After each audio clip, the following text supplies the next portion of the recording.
जय हिंद दोस्तों। ADS BMW classes में आपका स्वागत है। आज लेक्चर 3 होने वाला है, अर्थात चैप्टर नंबर 3 होने वाला है। इससे पहले 2 लेक्चर हो चुके हैं, अभी तक आप लोगों ने नहीं देखा है तो उसे जाके प्लेलिस्ट में देख सकते हैं। आइए चैप्टर नंबर 3 की बात करते हैं। अध्याय का नाम है धातु एवं अधातु, मेटल एंड नॉन मेटल। सबसे पहले हम लोग बात करेंगे धातु एवं अधातु की। उससे पहले ये जान ले कि धातु एवं अधातु की उत्पत्ति कहाँ से हुई है। सबसे पहले जानना होगा पदार्थ के बारे में, मैटर के बारे में। पदार्थ पदार्थ सभी लोग जानते होंगे। पदार्थ को एक और नाम से जानते हैं, द्रव्य। इसको इंग्लिश में मैटर बोलते हैं। अच्छा, पदार्थ शुद्ध पदार्थ हो सकता है, यानी जिसमें कोई मिलावट ना हो उसे हम लोग शुद्ध, प्योर। और जिसमें कोई मिलावट हो जाएगी उसे हम लोग अशुद्ध कह देंगे, या फिर कह देंगे मिश्रण, यानी उसमें कोई मिलावट होगी। और मिश्रण आप जानते हैं वो दो प्रकार का होता है, एक होता है समांगी मिश्रण और दूसरा होता है विषमांगी मिश्रण। ये सब हम लोग कक्षा 9 में पढ़ चुके हैं। अच्छा, शुद्ध पदार्थ की बात करें तो इसे भी आप दो भागों में बांट सकते हैं। एक बांट सकते हैं तत्व और दूसरा बांट सकते हैं यौगिक। ये एलिमेंट्स होते हैं और ये कंपाउंड होते हैं। तत्व की बात करेंगे जो ये कई प्रकार के परमाणु से मिलकर होता है, उसे हम तत्व कहते हैं। यौगिक जो दो या दो से अधिक तत्व से मिलेंगे लेकिन एक निश्चित अनुपात से मिलकर बनेंगे, जैसे जल 1 और 8 के अनुपात में मिलकर बनता है। अच्छा, तत्व की अगर हम बात करें तो इसे 3 प्रकार और बांट सकते हैं आप लोग, धातु, अधातु एवं उपधातु। देख लो, यहां पर जो धातु अधातु है इसकी उत्पत्ति ऐसे हुई है। अगर हम धातु और अधातु के बारे में जानना चाहेंगे तो जो धातु और अधातु के गुण होंगे उसके मध्य इसका गुण होगा। यानी धातु क्या होते हैं, इलेक्ट्रॉन त्याग कर धनायन, आगे हम लोग चर्चा करेंगे। धातु क्या होंगे, इलेक्ट्रॉन त्याग कर धनायन बनाते हैं। और धातु क्या होता है, इलेक्ट्रॉन ग्रहण कर ऋण आयन बनाते हैं। यानी इसमें जो प्रवृत्ति पाई जाएगी उनके मध्य इसमें पाई जाएगी। धातु और अधातु दोनों के गुण पाए जाएंगे, उनको उपधातु कह सकते हैं। आर्सेनिक हो सकता है, जर्मेनियम हो सकता है, सिलिकॉन हो सकता है, ये सब जितने हैं उपधातु हैं। इनके इनके बारे में अगर हम इनकी स्थिति के बारे में अगले 5वें चैप्टर में हम लोगों को जानना होगा, पीरियाडिक टेबल में। इसमें एक सीढ़ी नुमा होगी, उसमें जो तत्व बैठे होंगे वो सब उपधातु में आएंगे। इसके बाईं तरफ जितने होंगे लेफ्ट साइड वो सब धातु होंगे, मेटल, और इसके दाईं तरफ जितने होंगे वो सब अधातु होंगे। धातु अधातु, इसके भौतिक गुणधर्म, रासायनिक गुणधर्म इस चैप्टर में हम लोगों को चर्चा करनी है। आइए इसको मिटाते हैं। आइए देखते हैं धातु के बारे में। मेटल, धातु क्या होते हैं, जो इलेक्ट्रॉन त्याग कर धनायन बनाने की प्रवृत्ति रखते हैं उसे हम लोग धातु कहते हैं। ये इलेक्ट्रॉन त्यागते हैं। इलेक्ट्रॉन क्यों त्यागते हैं, क्योंकि इनकी आखिरी कक्षा में इलेक्ट्रॉन की अधिकता होती है। वो हम लोग एग्जाम्पल के माध्यम से समझ सकते हैं इसे। जैसे एग्जाम्पल में हम लोग लेते हैं सोडियम को। सोडियम का परमाणु क्रमांक 11 होता है। इसका इलेक्ट्रॉनिक विन्यास लिखेंगे तो 2, 8 और 1 होगा। इलेक्ट्रॉनिक विन्यास आप लोग कक्षा 9 में पढ़े होंगे। यानी ये के कक्षा है, यल कक्षा है, यम कक्षा है, यन कक्षा होती है। तो 2, 8, 1, तो इसके आखिरी कक्षा में, आखिरी कक्षा मतलब ये है, 8 इलेक्ट्रॉन होने चाहिए, जबकि यहाँ 1 इलेक्ट्रॉन है। तो इसके पास दो रास्ते हैं, या तो 1 इलेक्ट्रॉन किसी को दे दे, या तो 7 इलेक्ट्रॉन कहीं से ढूंढ के लाए, तब जाके इसका अष्टक पूरा होगा। सभी स्थायित्व बनाने रखना चाहते हैं जितने भी तत्व होते हैं, तो इसको स्थायित्व बनाए रखने के लिए, स्टेबिलिटी अपनी कंप्लीट करने के लिए इसको 7 इलेक्ट्रॉन या तो लाना होगा या तो 1 इलेक्ट्रॉन त्यागना होगा। इसको 7 इलेक्ट्रॉन लाना कठिन है अपेक्षा 1 इलेक्ट्रॉन त्यागने से। यानी ए 1 इलेक्ट्रॉन अपना त्याग देगा, और ए 1 इलेक्ट्रॉन जब त्यागेगा तो उसे कौन लेगा, वही ले सकता है जिसको 1 इलेक्ट्रॉन की कमी होगी, अर्थात अधातु लेगा। चलिए, ये क्या करेगा, अपने में से 1 इलेक्ट्रॉन बाहर कर देगा। 1 इलेक्ट्रॉन बाहर कर रहा है मतलब ऋण लगाएंगे।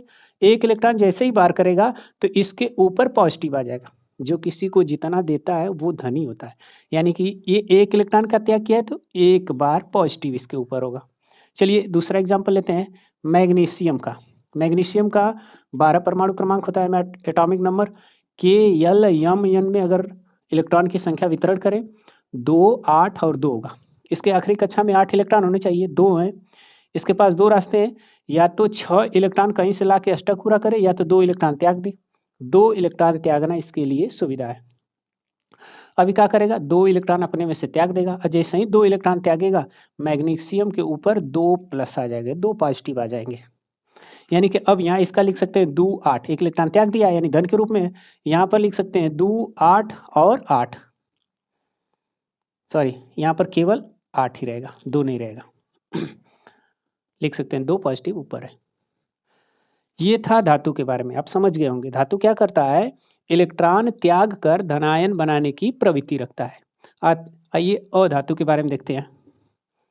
नॉन मेटल,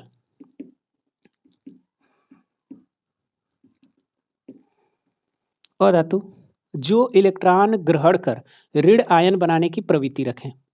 इलेक्ट्रॉन वही ग्रहण करते हैं जिनके पास इलेक्ट्रॉन की कमी हो। जैसे देखिए क्लोरीन है, क्लोरीन का परमाणु क्रमांक 17 होता है। इलेक्ट्रॉनिक विन्यास लिखें अगर तो 2 8 और 7 होगा। इसके आखिरी कक्षा में 8 इलेक्ट्रॉन होने चाहिए, जबकि यहाँ पर 7 इलेक्ट्रॉन है। या एक इलेक्ट्रॉन कहीं से ला दे या 7 इलेक्ट्रॉन बाहर निकाल दे। तो अपना अष्टक पूरा करने के लिए एक इलेक्ट्रॉन लाना इससे सुविधा होता है। इसलिए क्या करता है, एक इलेक्ट्रॉन किसी से ग्रहण कर लेता है। एक इलेक्ट्रॉन किसी से ग्रहण करेगा, किससे ग्रहण करेगा, जो एक इलेक्ट्रॉन त्यागने वाला होता है, जैसे सोडियम। चलिए एक इलेक्ट्रॉन ग्रहण करेगा और ग्रहण कर ऋण आयन बना लेता है। अब इसका इलेक्ट्रॉनिक विन्यास 2 8 हो जाएगा, और इसके साथ साथ 8। एक और एग्जांपल देखते हैं, ऑक्सीजन परमाणु क्रमांक 8, 2 और 6 होते हैं। इसके आखिरी कक्षा में 8 इलेक्ट्रॉन होने चाहिए। या तो ये 2 इलेक्ट्रॉन ला दे कहीं से, या तो 6 इलेक्ट्रॉन त्याग दे। 2 इलेक्ट्रॉन लाना आसान है। जब 2 इलेक्ट्रॉन किसी से ग्रहण कर ले तो ऑक्सीजन पर 2 निगेटिव चार्ज आ जाएगा। अर्थात आप समझ गए होंगे अधातु को। जो इलेक्ट्रॉन ग्रहण कर ऋण आयन बनाने की प्रवृत्ति रखते हो उसे हम क्या कहते हैं, अधातु। धातु जो इलेक्ट्रॉन त्याग कर धनायन बनाने की प्रवृत्ति रखते हो। ये थे धातु और अधातु के बारे में, इनके गुणधर्म। अब हम लोग धातु और अधातु के भौतिक गुणधर्म जानेंगे। नोट कीजिए। आइए देखते हैं भौतिक गुणधर्म के बारे में।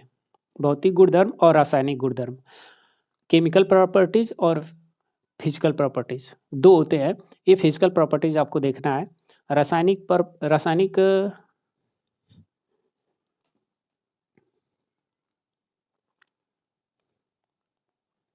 आइए भौतिक गुणधर्म देखते हैं धातु और धातु के बारे में। भौतिक गुणधर्म और रासायनिक गुणधर्म दो होते हैं। भौतिक गुणधर्म में क्या होता है, फिजिकल प्रॉपर्टीज में क्या होता है कि उसकी वाय स्वरूप के बारे में हम लोग जानते हैं। वाय स्वरूप का मतलब जैसे इसकी अवस्था में परिवर्तन, इसके रंग में परिवर्तन, ये सब होते हैं। केमिकल प्रॉपर्टीज में क्या होता है, केमिकल प्रॉपर्टीज में ये किसी अन्य पदार्थ से रिएक्शन करेगा, इसको हम लोग देख नहीं सकते हैं, किसी नए उत्पाद का निर्माण कर देता है। जैसे कागज को अगर आप जलाएंगे तो राख बन जाएगा, राख से पुनः कागज नहीं बन सकता। ये आपका केमिकल प्रॉपर्टीज है किसी पदार्थ का। फिजिकल प्रॉपर्टीज की बात करें, भौतिक गुणधर्म की बात करें, तो बर्फ है उसको ले जाकर धूप में रख दीजिए, वो द्रव में बदल जाएगा, लिक्विड फॉर्म में आ जाएगा। फिर उसे पुनः आप फ्रिज में रख दीजिए, वो सॉलिड हो जाएगा, ठोस अवस्था में हो जाएगा।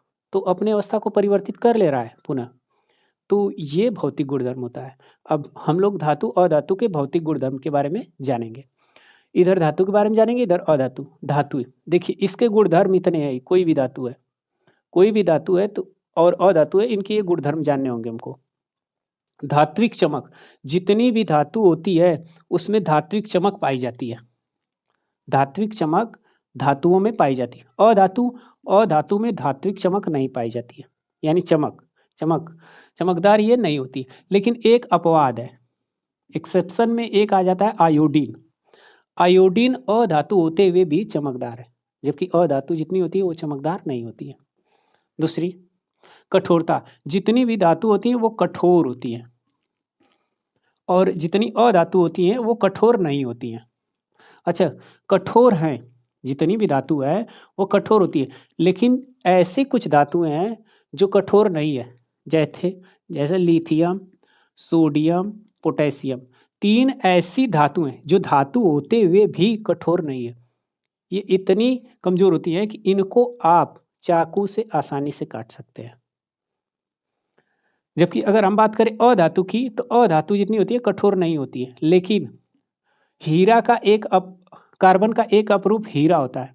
ये दुनिया का सबसे कठोरतम पदार्थ माना जाता है। कुछ वैज्ञानिक कार्बाइन को मानते हैं सबसे कठोरतम पदार्थ, लेकिन हीरा आप मानिएगा। चलिए आगे बात करते हैं तीसरी, हम अवस्था की यानी रूप की बात करते हैं। धातुएं जितनी होती है वो ठोस अवस्था में पाई जाती है, सब सॉलिड होती हैं, केवल पारा को छोड़ के। पारा बोले तो Hg, परमाणु क्रमांक 80 होता है। पारा अपवाद है, जो धातु होते हुए भी द्रव अवस्था लिक्विड फॉर्म में पाई जाती है। और धातु की बात करें तो ये ठोस में भी पाई जाती है और गैस में भी पाई जाती है, इसके साथ साथ द्रव में पाई जाती है। यानी जितनी अधातु है मैक्सिमम ठोस और गैस में पाई जाती है। केवल ब्रोमीन एक ऐसी अधातु है जो द्रव अवस्था लिक्विड फॉर्म में पाई जाती है, ब्रोमीन। ये सब अपवाद है, अपवाद को आप लोग हमेशा याद रखिएगा। आघात वर्ध्यता, आघात वर्ध्यता का मतलब होता है उसे पीट कर उसकी चादर बनाना।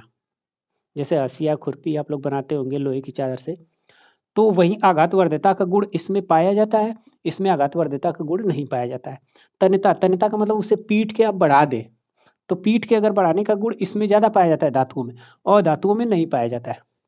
तन्यता की बात करें यानी उसे पीट कर आप बहुत लंबी तार बना सकते हैं। तो एक धातु है सोना की बात करते हैं, सिंबल होता है Au। Au ले लीजिए या Ag ले लीजिए। Au की अगर हम बात करें तो 1 ग्राम सोना में आप 2 किलोमीटर पतली तार बना सकते हैं। सोचिए इसकी तन्यता इतनी ज्यादा होती है। अब विद्युत या उष्मा के हम कुचालक, चालकता की बात करते हैं। तो चालक दो प्रकार के होते हैं, एक होता है सुचालक, एक होता है कुचालक, कंडक्टर नॉन कंडक्टर। अच्छा, सुचालक क्या होते हैं? जो अपने में से विद्युत को जाने दे, उन्हें हम लोग सुचालक कहते हैं। कुचालक, कुचालक या अचालक कह सकते हैं, जो अपने में से विद्युत या उष्मा को नहीं जाने देंगे।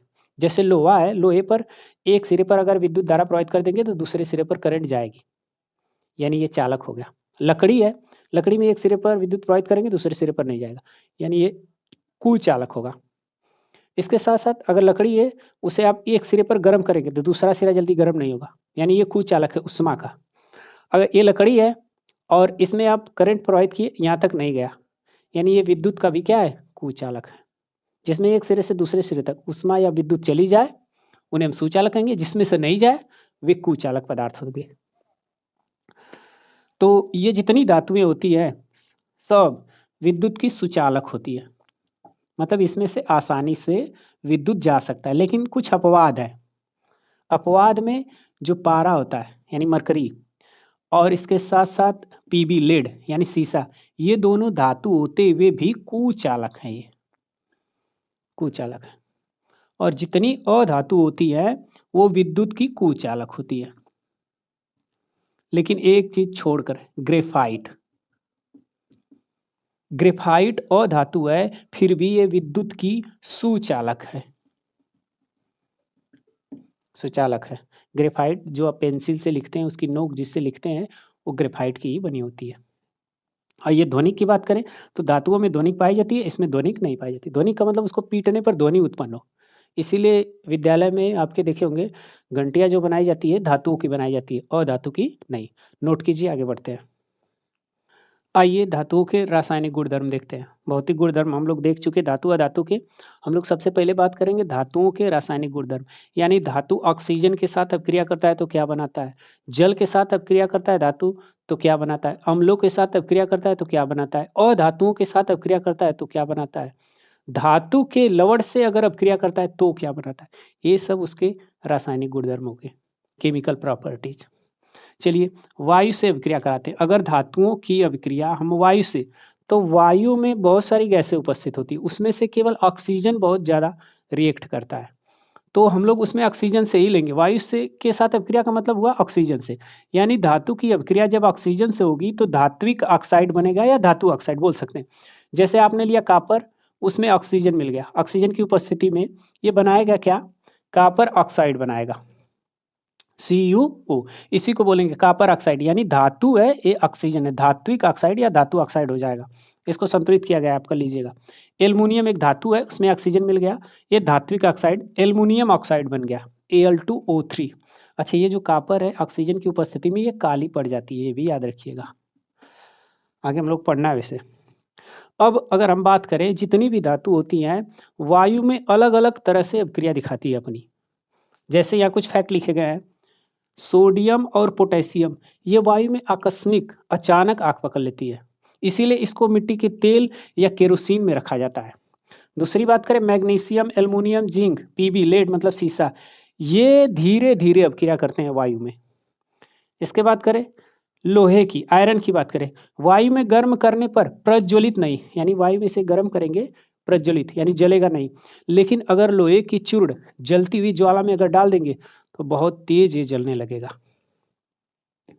और बात करते हैं एजी और एयू, चांदी और सोना ये अभिक्रिया नहीं करते हैं वायु से। आते हैं उभयधर्मी ऑक्साइड की तरफ। उभयधर्मी ऑक्साइड देखिए, वे ऑक्साइड मतलब ये धातु ऑक्साइड, ये सब धातु ऑक्साइड है। एल्युमिनियम ऑक्साइड है ना, धातु ऑक्साइड है। यहाँ पर अम्ल से अभिक्रिया कराएगा, यहाँ पर क्षार से अभिक्रिया कराएगा। तो वे धातु ऑक्साइड जो अम्ल और क्षार दोनों से अभिक्रिया करके लवण एवं जल प्राप्त करे, उसे हम लोग कहते हैं उभयधर्मी ऑक्साइड। चलिए ये देखते हैं धातुओं की जल के साथ अभिक्रिया कराने पर क्या होता है। कोई भी धातु है, अगर उसकी जल से अभिक्रिया कराएंगे तो धातु ऑक्साइड बनेगा और उसके साथ साथ हाइड्रोजन गैस निष्कासित होगी। अच्छा, धातु ऑक्साइड में जितनी जो धातु ऑक्साइड है उसी में पुनः फिर से जल मिलाया जाए या फिर वही जल मिलकर धातु हाइड्रोक्साइड बनता है। कुल मिला के कहने का मतलब है धातु और जल जब आपस में मिलाएंगे तो धातु हाइड्रोक्साइड मिलेगा, इसके साथ साथ हाइड्रोजन गैस भी। जैसे कहने का मतलब है सोडियम में अगर जल मिलाते हैं तो सोडियम हाइड्रोक्साइड बनेगा, यानी धातु हाइड्रोक्साइड बनेगा, इसके साथ साथ हाइड्रोजन गैस। कैल्शियम है, इसमें भी अगर आप जल मिलाते हैं, ये अभिक्रिया आपने देख लिया है कैसे होती है।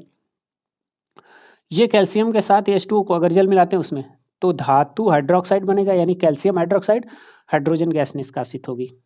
एल्युमिनियम है, एल्युमिनियम यानी धातु है, इसकी जल से अभिक्रिया कराएंगे तो एल्युमिनियम ऑक्साइड बनेगा, यानी धातु हाइड्रोक्साइड या ऑक्साइड बोल सकते हैं यहाँ पर, और 3H2 होगा। आइए कुछ बातें इधर धातु की बात कर लेते हैं। जल के साथ अभिक्रिया कर रहा है तो जल कैसा हो सकता है, ठंडा भी हो सकता है, गर्म भी हो सकता है, भाप के रूप में भी हो सकता है, तो अलग अलग तरह से हो सकता है, तो अलग अलग क्रिया करेगा। यानी धातु की अगर हम बात करें, ठंडे जल से कौन कौन अभिक्रिया करते हैं, तो जितने सोडियम, पोटेशियम, कैल्शियम, ये सब ऐसी धातु हैं जो ठंडे जल से अभिक्रिया करती हैं। और गर्म जल से कौन करता है तब, मैग्नीशियम। मैग्नीशियम ऐसी धातु है जो गर्म जल से ज्यादा अभिक्रिया करती है। केवल भाप से अभिक्रिया करने वाले धातु का नाम बताइए। एल्युमिनियम, लोहा है और जिंक है। अच्छा, जो अभिक्रिया नहीं करते हैं जल के साथ, कोई अभिक्रिया नहीं दिखाते हैं, इसमें आपका पीबी लेड आ जाएगा, कापर आ जाएगा, एयू सोना आ जाएगा और एजी चांदी आ जाएगा, सिल्वर और गोल्ड दोनों आ जाएंगे। अच्छा, कापर और मैग्नीशियम ये जल के साथ जब क्रिया करते हैं तो वो क्या करते हैं, जल में तैरने लगते हैं। क्यों? क्योंकि उनमें ऑक्सीजन मिल जाता है, इसलिए ऑक्सीजन इनके साथ मिल जाता है, इसलिए क्या करते हैं, पानी के ऊपर तैरने लगते हैं। तो नोट कीजिए। आइए धातु की अम्ल के साथ अभिक्रिया देखते हैं। कोई भी धातु है जब अम्ल के साथ अभिक्रिया करता है तो लवण और हाइड्रोजन गैस निष्कासित करता है। जैसे सोडियम धातु ले लिए, उसको अम्ल में हम डाल देंगे तो NaCl नमक बन जाएगा और इसके साथ हाइड्रोजन गैस निकल जाएगी। लोहा आयरन, इसको HCl में डाल देंगे तो आयरन क्लोराइड बन जाएगा आपका, फेरस क्लोराइड, और हाइड्रोजन गैस निकल जाएगी। अच्छा, कुछ नोट पॉइंट में लिखा गया है कि जो कापर होता है और इसके साथ साथ Ag और Hg, चांदी और पारा, ये सब अभिक्रिया नहीं करते। किसके साथ? अम्ल के साथ। अम्ल के साथ कौन कौन सी धातु अभिक्रिया नहीं करती? Hg, Ag और Cu, ये सब धातुएं हैं। चलिए अगली अभिक्रिया देखते हैं, 3 हो गई। चौथी, धातु की अभिक्रिया अन्य धातु लवण के साथ। धातु लवण का मतलब कोई धातु रहेगा वो लवण के साथ रहेगा, जैसे कापर सल्फेट है। अब इसकी अभिक्रिया हम किसी धातु से कराएंगे, तो जो धातु से जब कराएंगे तो ये जो धातु लवण है इसमें देखेंगे कि जो धातु है कापर और ये इधर बाहर है, ये भी धातु है। दोनों धातुओं में देखेंगे किसकी अभिक्रियाशीलता ज्यादा है, कौन ज्यादा अभिक्रियाशील है। इसको देखने के लिए जाएंगे सक्रियता श्रेणी में। ये सक्रियता श्रेणी है ऊपर बढ़ते क्रम में, यानी इनकी अभिक्रियाशीलता बढ़ती जा रही है ऊपर। नीचे आएंगे तो इनकी अभिक्रियाशीलता घटती जाएगी। सबसे ज्यादा अभिक्रियाशील तत्व कौन सा इसमें? पोटेशियम, फिर उससे कम सोडियम, फिर कैल्शियम, ये घटती जा रही है। यानी हम इन दोनों की पोजीशन देखेंगे, Fe की और Cu की। Fe की पोजीशन यहाँ पर है और Cu की पोजीशन यहाँ पर है। Cu नीचे है और Fe ऊपर है, यानी Cu से Fe ज्यादा अपक्रियाशील है, पावरफुल है। Fe क्या करेगा, Cu को उसके यौगिक से हटा देगा, Cu को उसके यौगिक से हटा देगा, Fe उसका स्थान ले लेगा, Fe SO4 हो जाएगा और इसके साथ साथ Cu को हटा दिया। तो ये जो आपको दिख रही है ये धातु की अन्य धातु के साथ क्रिया होगी। इसको हम लोग विस्थापन अपक्रिया के नाम से पढ़े भी थे चैप्टर नंबर 1 में। आइए देखते हैं धातुओं की अधातु के साथ अपक्रिया। कोई धातु रहेगा उसकी अधातु के साथ हम लोग अपक्रिया कराएंगे। कैसे बनते हैं, मान लीजिए सोडियम ले लीजिए, सोडियम का परमाणु क्रमांक 11 होता है, और क्लोरीन ले लीजिए, यानी हम लोग बनाने जा रहे हैं NaCl जो नमक होता है, सोडियम क्लोराइड। उसका निर्माण कैसा होता है, निर्माण उसका एक धातु और अधातु से मिलकर होता है।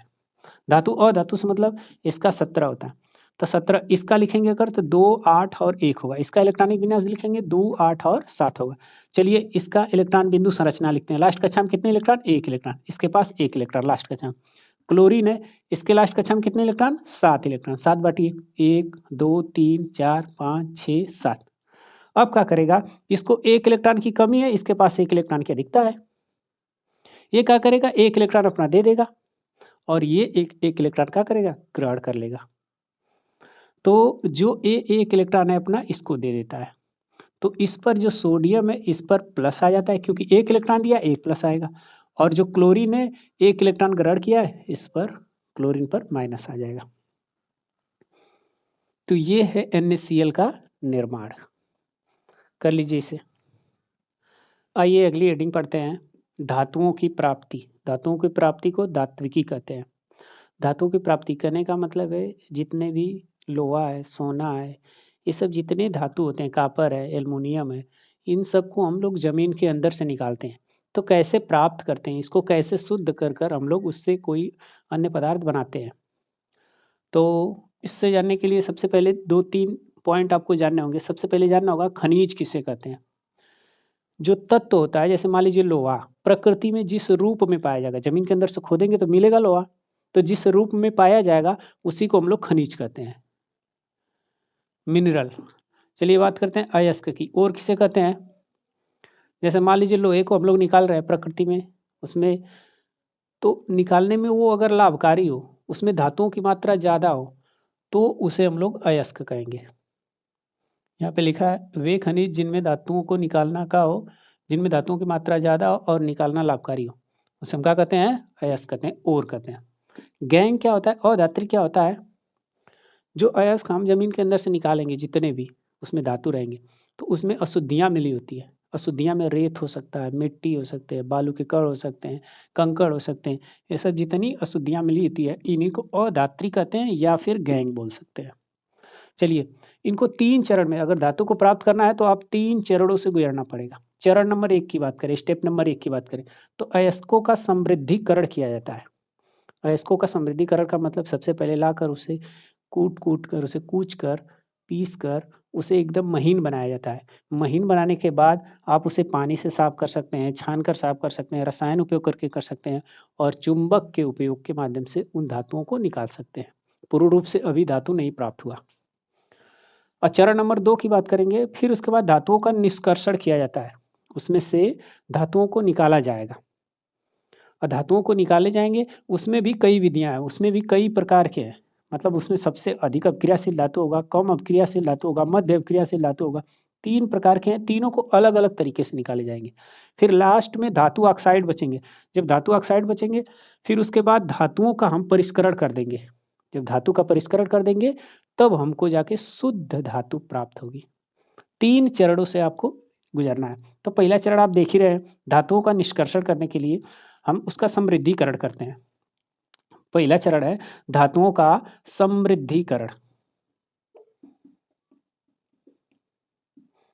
अच्छा, समृद्धिकरण में क्या हमने बताया कि इसको लाकर पीसने के बाद इन विधियों द्वारा आप उसमें से क्या कर सकते हैं, धातु को अलग कर सकते हैं।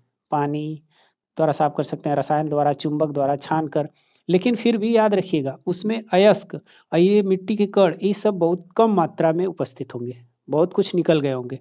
आइए चरण नंबर 2 की बात करते हैं, लिख लीजिए, धातुओं का निष्कर्षण। धातुओं का निष्कर्षण, तो सबसे पहले इसमें हम बात करेंगे ये सक्रियता श्रेणी की। सक्रियता श्रेणी में देखिए धातु है, धातु की ये बढ़ती सीरीज आपको दिख रही है, बढ़ती अपक्रियाशीलता। Potassium, sodium, calcium, magnesium, aluminium, zinc, ये फेरिक है, लोहा, पीबी लेड, कापर, ये मरकरी, एसजी, एजी चांदी है, एयू सोना है।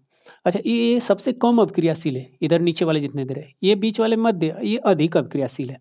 इसमें ऊपर जो नीचे आपको दिख रहा है, ये सब, ये जितने भी तत्व आपको दिख रहे हैं, ये सब स्वतंत्र रूप में पाए जाते हैं।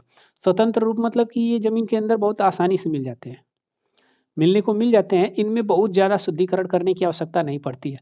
अच्छा, जितने भी मध्य तत्व होते हैं, मध्य धातु होते हैं, वो अयस्क सल्फाइड उसमें मिला रहेगा, या तो कार्बोनेट अयस्क, वो उसके साथ मिले जुले रहते हैं। और इसको हम लोग क्या करते हैं, अपचयन द्वारा निष्कासित करेंगे, आगे देखेंगे। फिर जो ऊपर सबसे अधिक क्रियाशील दिख रहे हैं, ये स्वतंत्र रूप में मिलते हैं और इनको विद्युत अपघटन के माध्यम से आसानी से निकाली जा सकती है।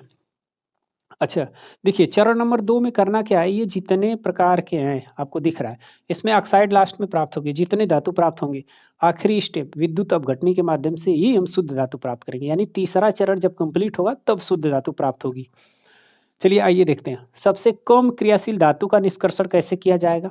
जैसे अगर इनको निकालना है तो हम लोग कैसे जमीन के अंदर से निकालते हैं, जितने भी थे ये अनअभिक्रिय होते हैं, यानी किसी से अभिक्रिया नहीं करते, ये केवल गर्म करने से ही प्राप्त हो जाते हैं। इनको निकालिए जमीन के अंदर से और गर्म करिए, आसानी से मिल जाएंगे। जैसे एच जी का निष्कर्षण करना है, सल्फाइड मिला रहेगा उसमें, तो मान लीजिए एच है, सल्फाइड के साथ मिला हुआ है। अब ऑक्सीजन की उपस्थिति में इसे बहुत ज़्यादा गर्म करना है, और जैसे ही गर्म करेंगे तो यहाँ पर एच ऑक्साइड ऑक्साइड में, और इसके बाद सल्फर डाइऑक्साइड बन गया, और फिर से ये एच यानी ये जो धातु ऑक्साइड है ये टूटेगा तो यहाँ पर एच और O2 बना देगा। ये बहुत आसान है, यानी इसको बस केवल गर्म करना था। जितने भी ये निम्न क्रियाशील वाले, इनको गर्म कीजिए, धातु प्राप्त हो जाएंगे, लेकिन पूर्ण रूप से शुद्ध नहीं होंगे। शुद्ध करने के लिए आपको परिष्करण विधि करना ही होगा, तीसरा चरण। चलिए मध्य क्रियाशील धातुओं को देखिए, ये जितने भी धातु होते हैं इनमें सल्फाइड या कार्बोनेट अयस्क मिले रहेंगे। सल्फाइड का मतलब यस उसके साथ रहेगा, कार्बोनेट का मतलब CO3 उसके साथ जुड़ा रहेगा। जैसे कापर सल्फाइड, Cu का कापर कार्बोनेट बोल सकते हैं, या फिर यहाँ पर कैल्शियम कार्बोनेट बोल सकते हैं, एल्युमिनियम कार्बोनेट बोल सकते हैं, यानी कार्बोनेट का मतलब CO3 लगा रहेगा। चलिए देखते हैं, अगर उसके साथ सल्फाइड रहेगा तब कैसे करेंगे, अगर कार्बोनेट रहेगा तब कैसे करेंगे। अगर मान लीजिए कोई धातु है सल्फाइड के साथ, मान लीजिए जिंक है धातु, उसके साथ सल्फाइड मिला है अयस्क के रूप में, उसमें जो है सल्फाइड गैंग, ठीक, सल्फाइड मिला है, उसको कैसे गर्म करें। उसको करना क्या है कि आप ऑक्सीजन की उपस्थिति में गर्म कीजिए, जैसे ही गर्म करेंगे जिंक ऑक्साइड और सल्फर डाइऑक्साइड में टूट जाएगा, और ये क्रिया भर्जन कहलाती है। पूछता है भर्जन किसे कहते हैं, तो जिंक सल्फाइड को, यानी आप कह सकते हैं कि सल्फाइड से धातु प्राप्त करने की क्रिया भर्जन कहलाता है, और कार्बोनेट से धातु प्राप्त करने की क्रिया क्या कहलाता है, निस्थापन। जैसे जिंक कार्बोनेट है, इसको वायु की कम मात्रा, एकदम सीमित मात्रा, और जो ताप है बहुत अधिकता में, जब इसे आप गर्म करेंगे तो आप जिंक ऑक्साइड पाएंगे। यहाँ पर भी जिंक ऑक्साइड मिला है, ठीक ना। तो ये भर्जन था और ये निस्थापन। यहाँ पर जिंक, यहाँ पर जिंक, ये धातु कार्बोनेट के साथ था, ये धातु किसके साथ है, ये सल्फाइड के साथ था। आइए, भर्जन एवं निस्तापन से प्राप्त धातु ऑक्साइड जितने भी थे, यानी ये आपको प्राप्त हो गए, जिंक ऑक्साइड। अब इनका क्या करना है, अपचयन, हमने यहाँ पर लिखा है, जितने भी सल्फाइड अयस्क कार्बोनेट अयस्क हैं, इनके अपचयन के माध्यम से तब हम प्राप्त करेंगे। अपचयन का मतलब होता है ऑक्सीजन की कमी। ऑक्सीजन की जो कमी कर दे उसको कहते हैं उपचायक। उपचायक के रूप में क्या हो सकता है, कार्बन मोनोऑक्साइड, हाइड्रोजन, ये सब ऑक्सीजन को अवशोषित कर लेते हैं, सोख लेते हैं। जैसे जिंक ऑक्साइड है, इसमें कार्बन मिला देंगे, ये क्या करेगा, कार्बन ऑक्सीजन को अपने बुला लेगा, और बच जाएगा क्या, जिंक।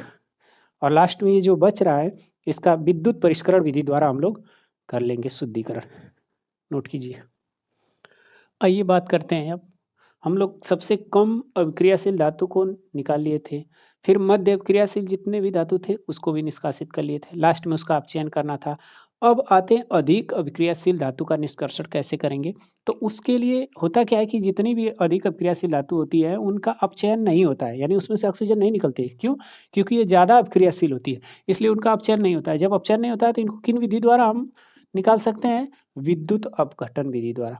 विद्युत अपघटन विधि, जैसे कि NaCl आप ले लीजिए, सोडियम क्लोराइड, इसमें से आपको Na यानी सोडियम सबसे अधिक अभिक्रियाशील धातु है ये सब, तो इनको बाहर निकालना है। तो हम क्या करेंगे, विद्युत अपघटनी विधि लेंगे। क्या करेंगे, एक जार लेंगे और इसमें हम क्या करेंगे, मान लीजिए NaCl का विलयन है, इसमें डाल देंगे और 2 इलेक्ट्रोड लेंगे, एक कैथोड लेंगे और एनोड लेंगे और इनको विद्युत बैटरी के माध्यम से धन और ऋण टर्मिनल से जोड़ देंगे। जैसे ही स्विच ऑन करेंगे, ये NaCl था पूरा घुला हुआ आपका। अब क्या होगा, ये ऋण टर्मिनल और ये धन टर्मिनल, हमने बताया था Na में जो Na होता है प्लस होता है और Cl में क्या होता है माइनस। क्लोरीन जो है ऋणात्मक और सोडियम जो है धनात्मक होता है। ये धनात्मक हमेशा ऋणात्मक की तरफ भागेगा और ये जो क्लोरीन माइनस है यानी वो हमेशा धनात्मक की तरफ भागेगा। तो क्लोरीन किधर जाएगा, इसमें से निकल के आयनों में टूट जाएगा। आयनों में जब टूटेगा तो ये क्लोरीन जो है भागेगा एनोड की तरफ और ये जो सोडियम है ये भागेगा किधर, कैथोड की तरफ। कैथोड पे आपको सोडियम मिल जाएगा, एनोड पे आपको क्लोरीन मिल जाएगा। लो धातु प्राप्त हो गई, किस पे, कैथोड पे। ये है विद्युत अपघटनी विधि। जल्दी से कीजिए फिर परिष्करण पढ़ते हैं। आइए देखते हैं आखिरी चरण, चरण नंबर 3, धातुओं का परिष्करण। 2 स्टेप गुजरने के बाद आखिरी स्टेप होता है धातुओं को शुद्ध प्राप्त करने के लिए। तो इसको हम लोग विद्युत परिष्करण विधि भी बोल सकते हैं या धातुओं का परिष्करण भी बोल सकते हैं। मान लीजिए आपके पास ये जार है, इस जार में क्या करना है, कॉपर सल्फेट का विलयन लेना और इसमें 2 इलेक्ट्रोड लेने हैं। इलेक्ट्रोड का मतलब यहाँ पर एक इलेक्ट्रोड धनायन का काम करेगा यानी कैथोड का, एक इलेक्ट्रोड एनोड का काम करेगा। अब मान लीजिए हमको उसमें से कॉपर धातु को निकालना है। कॉपर जो प्राप्त है या जिंक है, जो भी धातु का निष्कर्षण करना है उसका हम विलयन इसमें डाल देंगे। विलयन डालने के बाद यहाँ पर हम लोग क्या करेंगे, जैसे ही धारा प्रवाहित करेंगे और धारा प्रवाहित करने की वजह से होता क्या है, ये जो राड दोनों आपको दिख रही है, पहले जान जाइए, ये दोनों राड दिख रही है, ये दोनों राड कॉपर की ही बनी हुई है। एक की मात्रा थोड़ा ज्यादा इसमें हमने शुद्ध रूप से बनाया है, शुद्ध है कॉपर तो ये कैथोड, अशुद्ध रहेगा कॉपर तो वो आपका एनोड बन जाएगा। यानी आपका अशुद्ध जो कॉपर है जिसमें मिलावट थी वो एनोड पर है और जो प्राप्त होगी वो किस पर होगी, कैथोड पर प्राप्त होगी। जैसे ही विद्युत धारा प्रवाहित करते हैं तो इसमें होता क्या है, ये जो एनोड है, एनोड की क्रिया है दिखाइए, ये कॉपर में से 2 इलेक्ट्रॉन बाहर निकल जाते हैं और कॉपर विलयन में मिल जाता है। मतलब कि इसमें से इलेक्ट्रॉन 2 बाहर निकलते हैं और ये Cu+ यानी दोनों अलग अलग हो जाते हैं, कॉपर भी अलग 2 धन लेकर और 2 इलेक्ट्रॉन इसमें से निकल रहे हैं और वो इलेक्ट्रॉन मतलब धारा की दिशा इधर होगी, धारा के विपरीत इलेक्ट्रॉन की दिशा होती है। इलेक्ट्रॉन इधर से भागकर इधर इस पर आ जाते हैं और ये कॉपर विलयन में मिल जाता है। मिलने के बाद पुनः फिर किस पे चला जाता है, भाग कर चला जाता है कैथोड पर और जो उसमें अशुद्धियां होती है वो एनोड के ठीक नीचे बैठ जाती है, इसीलिए इसको बोला जाता है एनोड पंख और ये अशुद्धियां उसके नीचे बैठ जाती है। तो कोई भी है, अगर मान लीजिए शुद्ध धातु हमको किस इलेक्ट्रोड पर प्राप्त होगी, कैथोड पर। अशुद्ध धातु कहाँ रखी जाती है, एनोड पर। विद्युत प्रवाहित करने के बाद जो अपद्रव्य है वो कहाँ पर उपस्थित होता है, किसके नीचे, एनोड के नीचे। अब जो आपको इस पे धातु प्राप्त होगी वो पूर्ण रूप से शुद्ध होगी। कैथोड पर देखिए ये जो कॉपर हैं आपके, ये कॉपर इस पर आ ही रहे हैं, इसके साथ साथ 2 इलेक्ट्रॉन आ ही रहा है, आपको कॉपर शुद्ध मिल जाएगा। देखिए जब जैसे जैसे ये अपक्रिया होती जाती है, ये छड़ पहले मोटी रहती थी लेकिन फिर धीरे धीरे ये कमजोर होती जाती है और कमजोर होते होते ये वाली जो है ज्यादा मोटी होती जाती है। करिए इसको, इसके बाद आगे बढ़ते हैं संक्षारण के बारे में, जो लेक्चर 1 में आपने अर्थात चैप्टर 1 में देख चुके हैं। फिर भी धातु की बात हो रही है तो धातुएं संक्षारित होती है। संक्षारित क्यों होती है, आर्द्रता युक्त वायु, मतलब वायु है उसमें जलवाष्प होते हैं और इसके साथ साथ अम्ल, इनके संपर्क में जो धातुएं आती हैं तो उनके ऊपर इनकी जो लेयर होती है वो धीरे धीरे संक्षारित होने लगती है, अर्थात टूट के गिरने लगती है, यानी जंग लग जाता है उसको कहते हैं। इसी को हम लोग संक्षारण कहते हैं। जैसे एजी यानी चांदी है, जब चांदी पर वायु की उपस्थिति में आती है, संपर्क में आती है, जब ये संक्षारित होती है तो इसका रंग काला हो जाता है। कॉपर है ये हरी हो जाती है, जो लोहा है वो भूरे रंग का हो जाता है। ये संक्षारण के कारण इनके रंग में होने वाले परिवर्तन थे।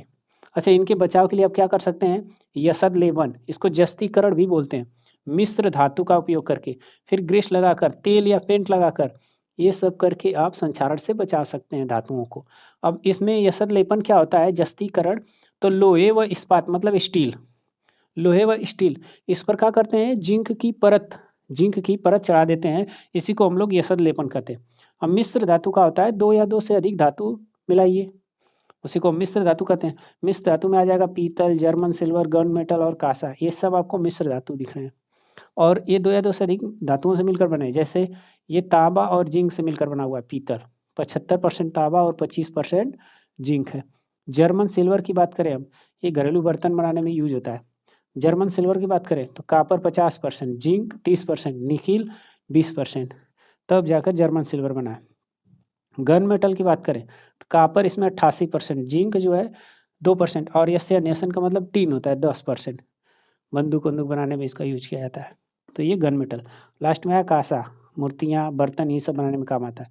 कापर और टीन, अगर आप 75% कापर ले रहे हैं तो को 25% लेना होगा, अगर ये 90% कापर ले रहे हैं तो 10% टीन को लेना होगा, तब जाके ये आपको मिश्र धातु प्राप्त होगी। मिश्र धातु का ये परसेंटेज पूछता है, पीतल किन किन धातुओं का मिश्रण है, तांबा और जिंक, ऐसे आप याद रख सकते हैं।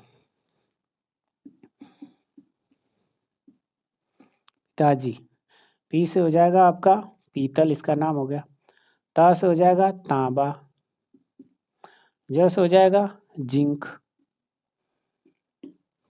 यानी पीतल किन से बना है, तांबा, तांबा का मतलब होता है कापर, और जिंक का मतलब होता है जेडेन और सीयू से मिलकर बना है।